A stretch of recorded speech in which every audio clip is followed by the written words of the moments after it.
Alicia and this is Isabel. We have a very special show for you tonight. Hello, America. Tonight we're focusing on an issue that's become pretty important lately, the environment.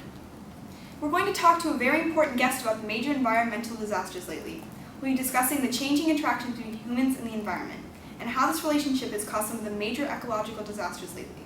Tonight's guest is the daughter of Rachel Carson, a woman we can all agree fundamentally changed the way Americans think about conservation with her post-World War II book, Silent Spring.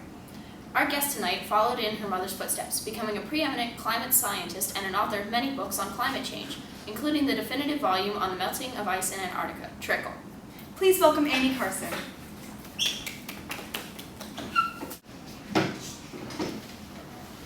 Before we begin, thanks for coming tonight. Today we want to talk about three of the biggest ecological disasters lately: the BP spill last April, the meltdown of the nuclear reactor in Japan, and the storms that have raged across the South and Midwest U.S. this April and May. Let's start with the oil spill, an event I think most Americans can actually remember. Well, last April, in the Gulf of Mexico, the oil rig Deepwater Horizons exploded. 11 men were killed, and the well had leaked oil for about 3 months, despite numerous efforts to cap the leak. It has been classified as the largest accidental marine oil spill in the history of the petroleum industry, with a total of 4.9 million barrels of oil leaked. Can you describe the effects of the oil spill? Well, as the oil spread, it killed and impaired marine animals. It also damaged fragile coastline along the Gulf of Mexico. Oil still remains in the water, on the coast, and along the seafloor, so it's still hurting animals and plants. Wow. So we can see this was definitely a man-made disaster. Okay, moving on.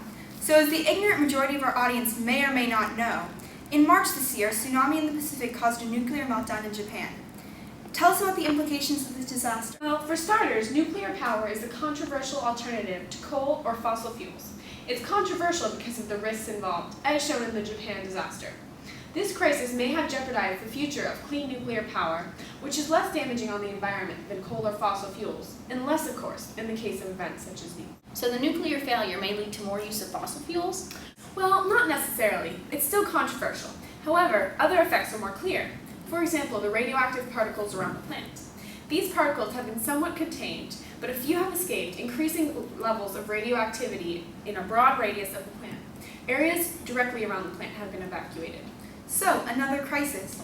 Although nature's tsunami was initially to blame, a man-made and dangerous device caused many more problems than the tsunami alone. So we see a pattern here, I think. Finally, let's wrap up with the recent storms. Well, these have been a series of deadlier than usual storms across the South and Midwest U.S. just this April and May. Tornadoes, thunderstorms, and flooding hurt many towns across the region. So, some rainy days. What does this mean for those not directly involved?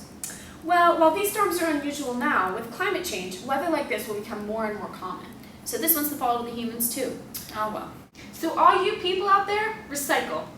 Thank you for having me. Thanks for coming. Well, that's the news for tonight, everyone.